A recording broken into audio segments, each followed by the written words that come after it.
상단에 메시지를 받게 되면은 이제 메시지 창이 뜨게 됩니다. 그러면 이제 바로 클릭을 하게 돼가지고 이제 강사님께서는 알았다, 시간이 있는 대로 빨리 답변을 주도록 하마 하면서 희망적인 메시지를 답할 수가 있습니다.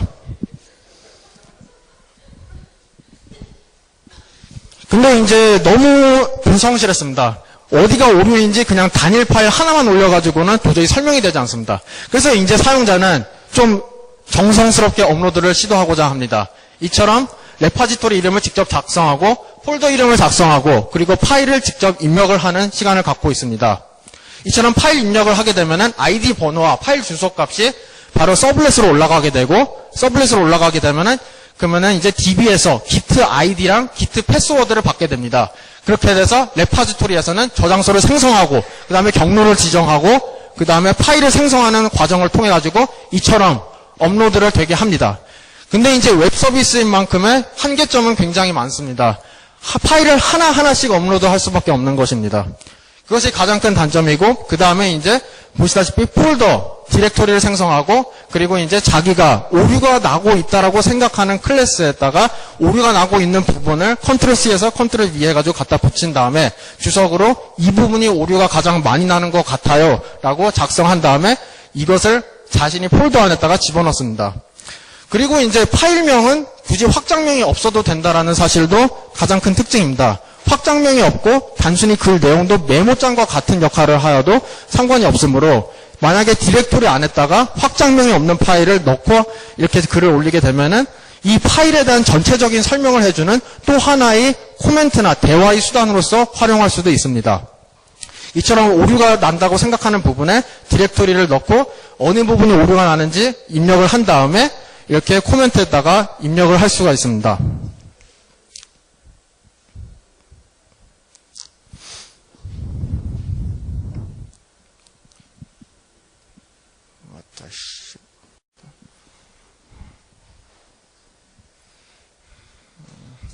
그러면은 이제 현재 여기서 업로드 되어 있는 부분들을 확인해 볼 수 있습니다.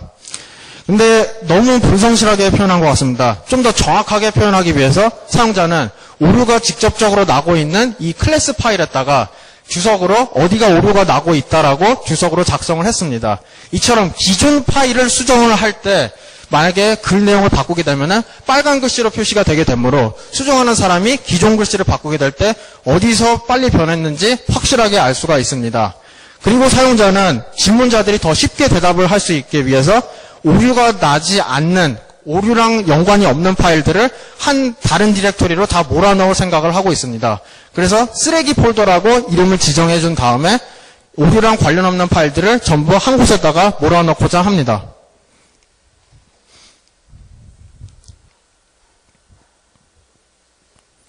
그래서 의기양양하게 여기가 오류가 나고 있고 오류랑 관련 없는 파일들은 제가 깔끔하게 정리했습니다. 라는 내용과 함께 수정 완료를 하고 질문자들이 자비를 기다리고 있습니다.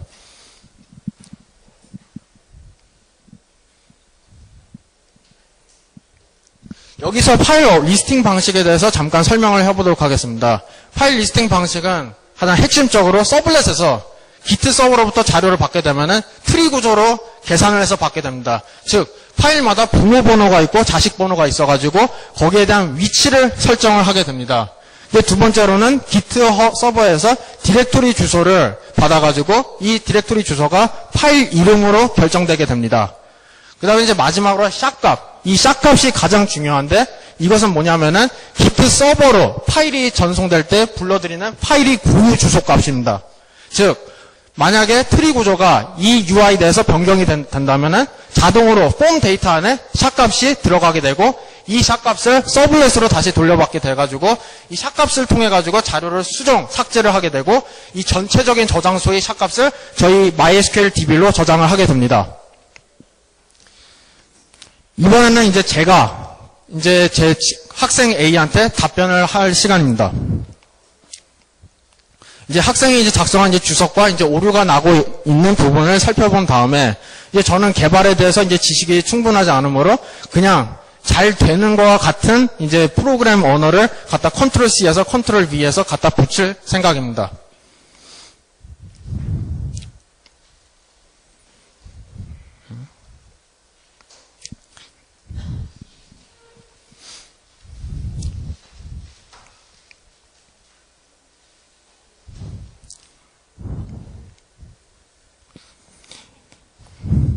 기존 파일에 그냥 단순하게 복사를 해가지고 이 부분은 내가 내 컴퓨터에서 실행을 해봤더니 정상 작동을 한다라는 메시지와 함께 업로드를 하고 아주 불성실하게 답변을 합니다.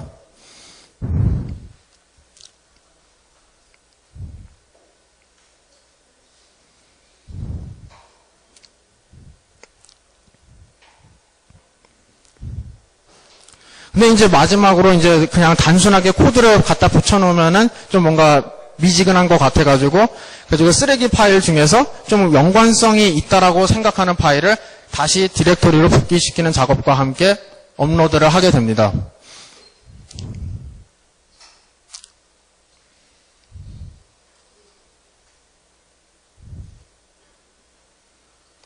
이제 마지막으로 이제 강사님이 직접 파일을 살펴보았습니다. 이제 파일을 살펴보니까 제대로 된 답변도 되어 있지가 않고, 그리고 그냥 이야기는 산으로 가고 있다라는 사실을 알 수가 있었습니다. 근데 이제 문제는 이겁니다. 과제를 내줬더니 이 과제는 이미 지나치게 망치고 산으로 가 있기 때문에 도저히 손을 댈 수가 없었습니다. 그래가지고 아예 정상 작동을 하고 있는 디렉토리 전체를 여기다가 업로드할 계획을 생각했습니다. 하지만 문제는 일일이 이 웹상에서 업로드하는 것은 매우 비효율적이므로 여기서 자바 애플리케이션을 사용을 하기로 했습니다.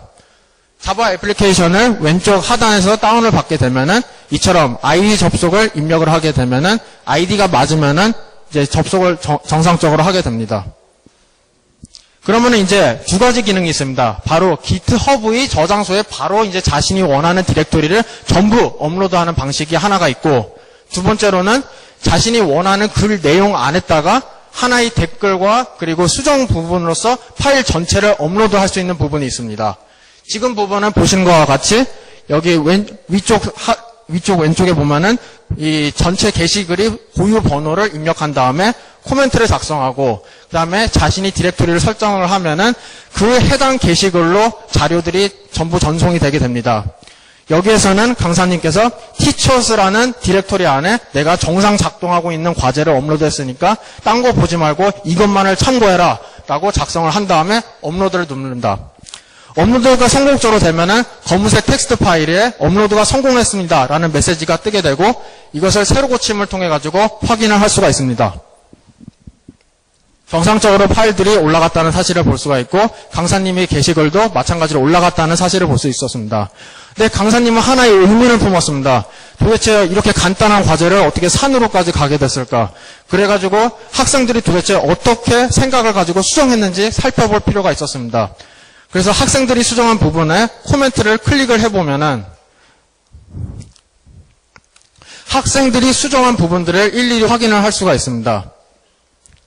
이렇게 뒤로 이렇게 코멘트를 클릭을 하게 되면서 학생들이 바로 수정하기 전과 수정 후의 모습들을 하나씩 확인을 함으로써 강사님은 학생들이 어디가 문제가 되었다고 생각하고 있는지, 그리고 어떤 실수를 하고 있었다는 건지 알 수가 있습니다.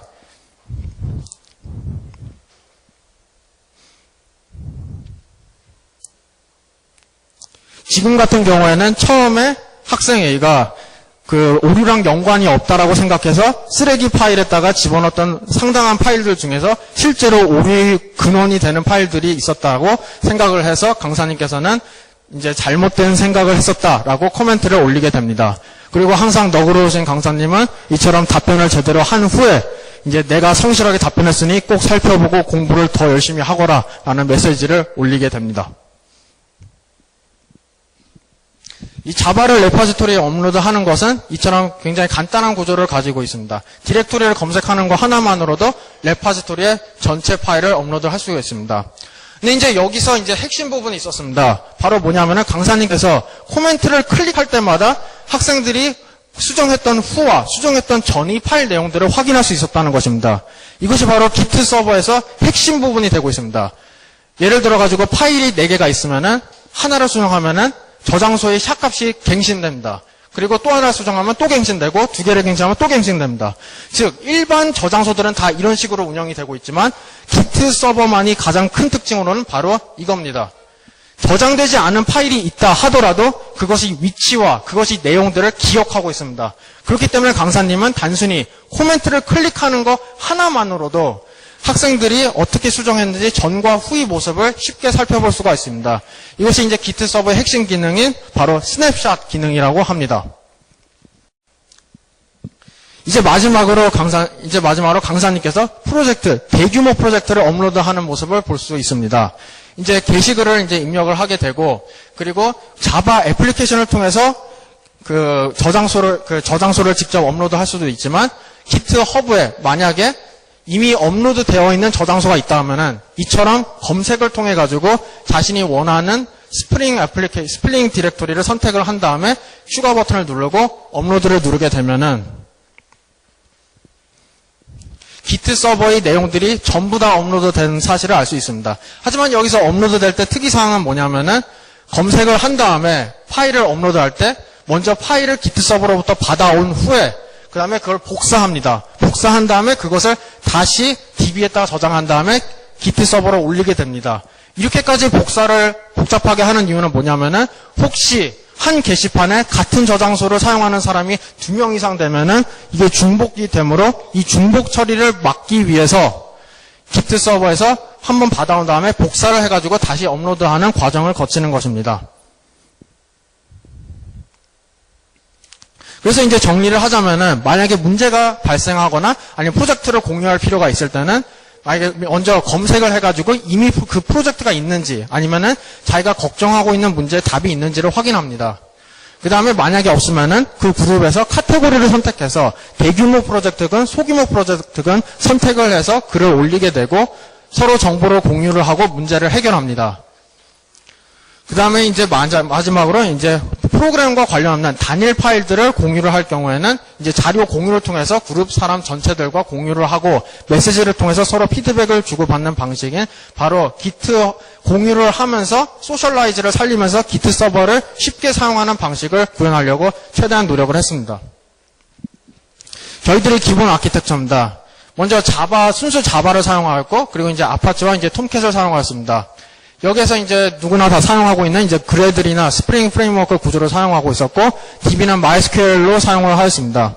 그리고 여기서 특이한 것은 뭐냐면 eGit랑 JGit라는 API를 사용해서 그리고 그 eGit랑 JGit에서 받아오는 정보를 압축을 풀 수 있는 베이스 64 API를 추가로 사용했습니다.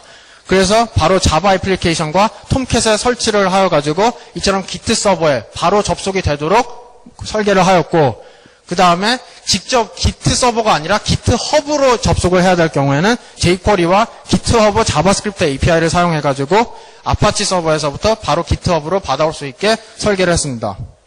그래서 이제 저희 팀원들의 이제 역할 분담이고 그리고 이제 가장 이제 생각이 들었던 소감은 뭐냐면은 eGit랑 JGit를 사용하면서 이 API의 핵심은 뭐냐면은 운영체제였다는 것입니다. 그래가지고 이 운영체제에 대해서 제가 좀 더 확실하게 이해를 했다면은 그러면은 eGit랑 JGit를 좀 더 자세하게 이해할 수 있지 않았을까. 그리고 이제 두 번째는 뭐냐면은 베이스 64와 그리고 이제 파일들을 리스트할 때 어레이 리스트랑 트리 구조를 사용하면서 좀 더 효율적이고 효과적인 방법이 있을 거라고 생각이 들면서 개발자로서는 이제 수학적인 이제 기초 지식이 굉장히 튼실해야 되고 알고리즘에 대해서 능해야 된다는 생각이 들었습니다. 이로써 발표를 마치고 이제 비트 수강생들을 위한 비트허브였습니다. 감사합니다.